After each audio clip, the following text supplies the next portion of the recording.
9 orang warga Pasuruan melaporkan seorang warga perumahan Puri Kartika Asri ke polisi karena dugaan kasus penipuan. Kesembilan korban yang mengaku dijanjikan untuk lolos tes CPNS ini mengaku mengalami kerugian hingga 422 juta rupiah. 9 orang warga Pasuruan yang menjadi korban penipuan penerimaan pegawai negeri sipil atau PNS mendatangi Polresta Malang Kota untuk melaporkan RN, warga perumahan Puri Kartika Asri, Buring, Kedung Kandang, Kota Malang, atas dugaan kasus penipuan. Ke-9 korban yang didampingi kuasanya langsung melaporkan pelaku kepada Satreskrim Polresta Malang Kota dan laporan mereka diterima oleh petugas. Kuasa para korban Chandra Febrianto mengatakan bahwa dasar pelaporan kepada polisi ini yakni penipuan dan pemalsuan, di mana penipuan para korban masing-masing minimal mengalami kerugian hingga 45 juta rupiah, dan dari 9 korban total kerugian mencapai 422 juta rupiah. Sedangkan dari unsur pemalsuan, pelaku diduga memalsukan dokumen SK pengangkatan PNS, di mana NIK dari masing-masing korban tidak sesuai dengan NIP asli dari Badan Kepegawaian RI. Chandra menambahkan ia melaporkan pelaku ke polisi sehingga tidak terjadi adanya korban tambahan yang dilakukan pelaku. Sejauh ini selain 9 korban yang didampinginya, total tercatat sebanyak 150 lebih korban lain seluruh Indonesia yang juga menjadi korban penipuan penerimaan CPNS. Semuanya sudah terima ini. Ini ada kasus penipuan dan pemalsuan. Yang saya katakan penipuan dari sejumlah klien yang menjadi klien saya, ada 9 orang dari Pasuruan, masing-masing kena minimal uang 45 juta sampai dengan 100 juta. Korban seluruh Indonesia ini di satu orang yang sama kurang lebihnya 152 orang. Coba bayangkan saja, kalau kita rata-rata 47 juta masing-masing orang, kalikan 152 orang, itu sama dengan 7 miliar 144 juta rupiah yang melayang. Dia dijanjikan masuk pegawai negeri sipil. Sejak 2017 akhir hingga sekarang tidak satupun yang bisa menjadi pegawai negeri sipil tanpa tes. Sementara LA, salah satu korban, mengaku awalnya pelaku menjanjikan jika anaknya akan diterima saat seleksi CPNS. Pelaku juga berjanji seleksi melalui jalur khusus ini tidak dipungut biaya. Namun seiring berjalannya waktu, pelaku kemudian meminta uang untuk pengurusan berkas terkait penerbitan SK penempatan. Namun setelah SK terbit, ternyata SK tersebut palsu karena NIK berbeda dengan PNS pada umumnya. Merasa tertipu, para korban kemudian mendatangi rumah pelaku untuk meminta uangnya dikembalikan. Namun karena berbelit, para korban kemudian melaporkan pelaku RN ke Polresta Malang Kota. Ya itu kita kan dulu kan ini anukan teman kita ada jalur masukkan ke PNS. Nah, kemudian waktu itu setelah itu kemudian berapa lama ada pendaftaran. Nah, kita mau minta daftar, enggak usah karena kita lewat jalur khusus. Kemudian dijanjikan aja itu bulannya saya lupa, ketika bulan nyampe waktunya bulannya tersebut mundur lagi. Nah, sampai ada keluar surat lulus uji publik yang diluncurkan. Dapat beberapa lama dan juga minta uang. Katanya mau penetapan SK. Ternyata SK setelah dikeluarkan, ternyata NIP-nya lain, tidak sesuai dengan NIP-nya PNS. Simon Alfredo melaporkan. Penambahan klaster takjiah persebaran COVID-19 di Kota Malang terus bertambah. Selain di Jalan Jaksa Agung Suprapto, Klojen, Kota Malang, klaster takjiah persebaran COVID-19 juga terjadi di Bandulan Gang 1, Sukun, Kota Malang. Di Bandulan sebanyak 6 orang yang terkonfirmasi positif COVID-19 dan 1 orang meninggal dunia. Kasus terbaru COVID-19 ini terjadi di RT 5 RW 4 Kelurahan Bandulan, Kecamatan Sukun, Kota Malang. Klaster Bandulan merupakan klaster takziah. Kepala Dinas Kesehatan Kota Malang Husnul Muarif mengatakan, kasus persebaran COVID-19 di Bandulan bermula saat satu keluarga takziah ke Bangkalan, Madura. Setelah pulang, satu anggota keluarga mengalami gejala dan dibawa ke puskesmas untuk melakukan tes swab. Karena menunjukkan gejala, satu orang tersebut kemudian dirawat di rumah sakit. Usai mendapat perawatan, pasien meninggal dunia dengan hasil swab positif. Dengan temuan tersebut, Dinas Kesehatan langsung melakukan swab pada anggota keluarga yang kontak erat dengan pasien. Dari 9 orang yang diswab, 6 orang dinyatakan positif COVID-19. 6 orang yang terkonfirmasi positif tersebut kini tengah menjalani isolasi di Rumah Sakit Lapangan Kota Malang. Sementara dari temuan beberapa kasus COVID-19, hingga saat ini Dinas Kesehatan belum menemukan adanya varian baru virus corona di Kota Malang. Bandulan itu juga kasus klaster ya, jadi sama kalau yang Bandulan ini ada takziah ke Bangkalan ya. Jadi takziah lah ke Bangkalan karena kebetulan kerabatnya meninggal di situ. Nah, setelah takziah sebagian pulang ya. Nah, sebagian keluarga besarnya ini masih di sana untuk 7 hari ya, untuk melanjutkan mungkin selamatan takziah selama 7 hari. Nah, begitu kembali, ini kan menjemput keluarga besarnya lagi dari Malang ke Bangkalan kemudian ke Malang. Nah, itulah ada gejala sehingga periksa dulu ke puskesmas ya, karena masuk di dalam prolanis beliaunya itu ya, jadi ada kontrol hipertensi maupun diabetes mellitus.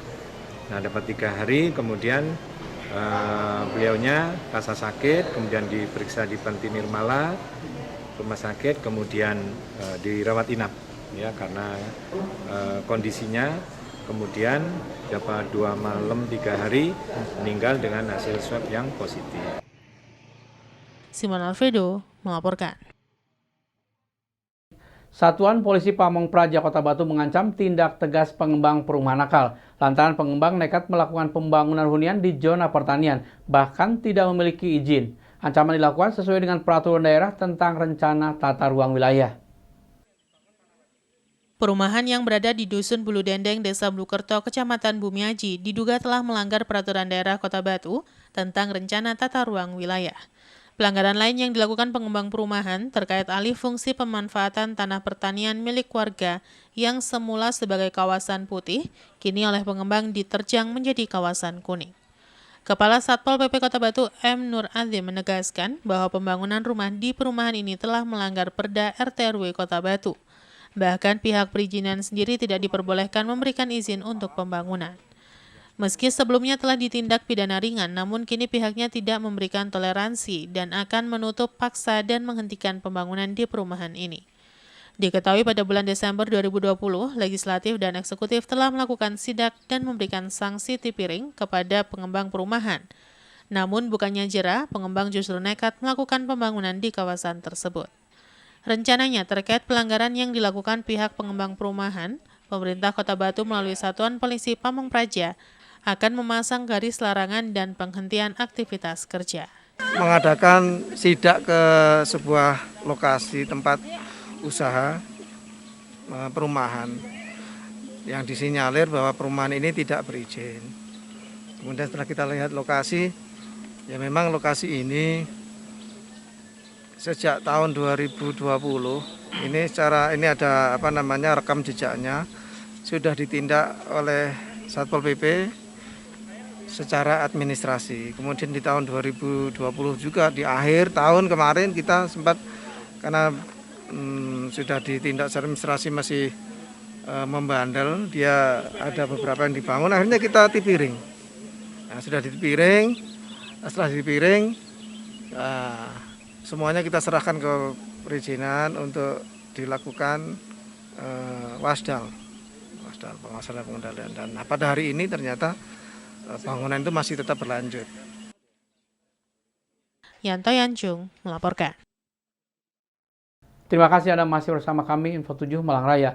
Pemekaran wilayah kecamatan, desa, kelurahan di Kota Batu sesuai Undang-Undang Nomor 23 Tahun 2014 tentang daerah otonom yang minimal harus memiliki 4 kecamatan semakin mendekati kenyataan. Pihak eksekutif dan legislatif sudah merampungkan sejumlah tahapan pemekaran, termasuk Perda Pemekaran.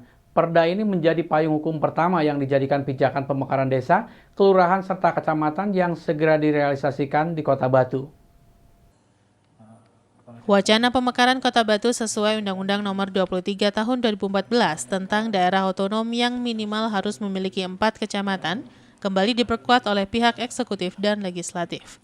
Pemkot Batu semakin serius membahas wacana pemekaran wilayah administratif. Sejumlah desa dan kelurahan bakal dipecah guna memenuhi jumlah 5 kecamatan ideal di Kota Batu.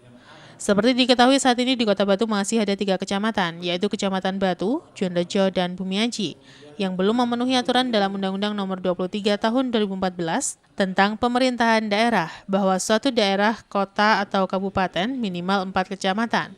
Pemekaran wilayah dilakukan sebagai kebijakan dari Pemkot Batu untuk meningkatkan kualitas pelayanan publik di masyarakat. Pihak eksekutif dan legislatif sudah merampungkan sejumlah tahapan pemekaran termasuk Perda Pemekaran. Perda ini menjadi payung hukum pertama yang dijadikan pijakan pemekaran desa, kelurahan, serta kecamatan yang segera direalisasikan di Kota Batu. Perda ini akan menjadi pedoman dan batasan kewenangan Pemda untuk penataan desa, kelurahan, dan penataan kecamatan berdasarkan hasil kajian dan evaluasi sesuai peraturan dan perundang-undangan. Wali Kota Batu, Dr. Anda Hajah Dewanti Rumpoko, saat dikonfirmasi mengatakan, jika tahapan Perda sudah selesai dan kelengkapan lainnya akan ditindaklanjuti per walinya, baik peraturan yang lain untuk melengkapi Perda Pemekaran wilayah. Bersamaan dengan penyiapan payung hukum ini, dinas terkait akan mempersiapkan sumber daya manusia baik dari camat ataupun kepala desa atau lurah. Alhamdulillah sudah selesai dan nanti kelengkapannya akan ditindaklanjuti per walinya, baik peraturan yang lain untuk melengkapi Perda yang pembagian wilayah, pemekaran wilayah. Ya. Yang jelas dinas terkait akan mempersiapkan itu, termasuk mempersiapkan SDM-nya, baik camatnya, lurahnya, yang itu menjadi sebuah kewajiban yang harus kita siapkan. Ya. Sementara itu, Ketua DPRD Kota Batu Asmadi mengatakan bahwa usai pengesahan Raperda ini akan dilakukan penyesuaian di Biro Hukum. Seperti diketahui bersama, Kelurahan Sisir, Kelurahan Temas kapasitasnya sudah overload. Agar pelayanan masyarakat semakin baik, maka akan ada pemekaran. Asmadi berharap Raperda yang baru disahkan ini bisa menjadi rujukan hukum atas aspirasi yang berkembang di masyarakat untuk pemekaran wilayah desa, kelurahan, dan kecamatan di Kota Batu, sehingga mampu menjadi instrumen yang menguatkan upaya pelayanan kepada masyarakat, perluasan pembangunan, kemudahan akses informasi, pertumbuhan ekonomi, dan pemerataan sebaran anggaran pembangunan. Sebenarnya kalau kita tahu bersama ya, Kelurahan Sisir, Temas ini kan terlalu overload ya, terlalu banyak jumlahnya, bahkan luasannya juga sudah sesuai lah. Intinya biar pelayanan pemerintah kepada masyarakat ini biar terlayani dengan baik, kan tentunya harus kita bisa. Nah, kita tidak ngomong masalah politik, tapi kita utamakan untuk pelayanannya lah. Karena Sisir dan Temas ini layak harus kita makan, ya kita mekarkan seperti itu. Nah, kalau hal yang lain mungkin kan kalau dimekarkan tentunya harus disesuaikan dengan kondisi real yang ada. Dalam hal ini DPRD Kota Batu menyambut baik dengan usulan Perda ini. Seperti itu. Yanto Yancung melaporkan. Untuk mengamankan jalan agar dapat berfungsi maksimal, pemerintah melakukan perbaikan pelengsengan di pinggir Jalan Raya Pujon, Kabupaten Malang. Tidak hanya itu, para pemilik lahan berharap ada perbaikan aliran sungai untuk menghindari kerusakan lahan pertanian pada musim penghujan. Beginilah yang terlihat di Jalan Raya Ngeprih, Pujon, Kabupaten Malang. Pengerjaan perbaikan pelengsengan di pinggir jalan sedang berlangsung untuk mengamankan jalan karena kerusakan pelengsengan akibat tersapu banjir. Perbaikan pelengsengan pinggir jalan ini untuk menghindari kerusakan yang semakin parah yang akan berdampak pada terganggunya fungsi jalan provinsi penghubung beberapa kota dan kabupaten di wilayah Jawa Timur. Aktivitas kendaraan yang melintas tersendat karena penutupan setengah lajur jalan dan buka tutup diberlakukan. Kerusakan tidak hanya terjadi pada pelengsengan, tetapi juga banyak lahan pertanian di sepanjang aliran Sungai Konto, khususnya di wilayah Pujon dan Ngantang. Lahan pertanian menyempit akibat tersapu banjir dan aliran air sungai yang berpindah ke pinggir lahan sawah. Menurut salah seorang petani menjelaskan, setiap penghujan selalu terjadi banjir yang merusak lahan pertanian, sehingga lahan semakin menyempit dan sulit untuk mempertahankannya akibat faktor alam. Di lokasi terlihat salah satu titik kerusakan lahan pertanian yang mengalami kerusakan parah akibat banjir dan berpindahnya posisi aliran sungai dari pinggir jalan ke lahan pertanian.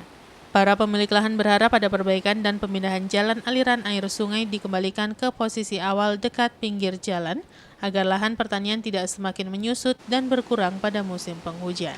Masih belum ada perbaikan saluran air, Pak ya? Sungai, Pak ya? Belum. Berarti aliran air masih di pinggir dekat ini, Pak ya? Iya. Pak, khawatir nggak kalau gitu kalau musim penghujan nanti, Pak? Habis. Kenapa? Sama ini habis. Sudah habis berapa meter kira-kira, Pak, dari pas penghujan? 40-an meter. Enggak, dari yang lahan sudah habis berapa meter? 40-an. Oh, sudah banyak berarti, Pak? Banyak, Pak ya? Ini sudah setiap penghujan, Pak ya? Setiap hujan banjir. Banjir, Pak ya? Iya. Biasanya ditanami apa, Pak, di pinggir jalan ini, Pak? Di pinggir sungai ini? Sayuran, sawah, Sayur, padi? padi, Ya. padi, sayur. Tambang. Statusnya tanah milik pribadi, Pak ya? Iya. Hak milik ya? Iya. Pajak, ada pajaknya, Pak ya? Iya. Iwan Hikmawan melaporkan. Setelah mengalami kerusakan dan runtuh beberapa bulan yang lalu, jembatan penghubung menuju Dadapan Atas masih belum ada perbaikan. Warga dan pengguna khawatir pada musim penghujan nanti aktivitas akan terganggu dengan sulitnya jalan dilintasi. Beginilah pemandangan yang terlihat di jalan penghubung Desa Bendosari menuju Dusun Dadapan Atas setelah rusaknya jembatan penghubung akibat banjir beberapa bulan yang lalu. Kondisi jembatan tidak banyak berubah setelah ambruk dan hilang terbawa banjir. Jembatan sementara sudah dibangun untuk aktivitas warga dan pengguna, tetapi akhirnya kembali runtuh dan sampai sekarang belum ada tanda-tanda akan ada perbaikan dalam waktu dekat. Akibatnya, badan jalan sudah tidak bisa dilintasi oleh kendaraan roda 4 dan hanya untuk roda 2. Itu pun akan menjadi masalah kembali pada saat musim penghujan tiba, jalan berlumpur dan sulit dilintasi roda 2. Menurut salah seorang warga menjelaskan, akses jalan ini ramai dilintasi sebelum mengalami kerusakan, khususnya aktivitas perlintasan warga antar dusun dan kegiatan untuk pertanian. Di lokasi terlihat longsoran kerusakan tanah di dekat jembatan semakin lebar dan dalam. Tidak hanya itu, di beberapa titik pinggir sungai kerusakan lahan pertanian banyak terjadi. Masih juga belum ada perbaikan nih, Pak? Belum. Ini kan pada sudah musim kemarau ya? Iya. Jadi warga ini tetap aja melintasi jalan sementara ini, Mas ya? Iya, kalau hujan ya sulit, Mas. Sulit ya? Apalagi biasanya bawa apa? Bawa muatan, bawa seperti Iya. sayuran gitu. Ini kan rusaknya pas hujan tahun kemarin kan? Iya, bencana kemarin. Berarti sudah ada berapa bulan tuh? 3 bulanan lebih lah, 4 bulan? Lebih. Lebih ya? Iya. Iwan Hikmawan melaporkan.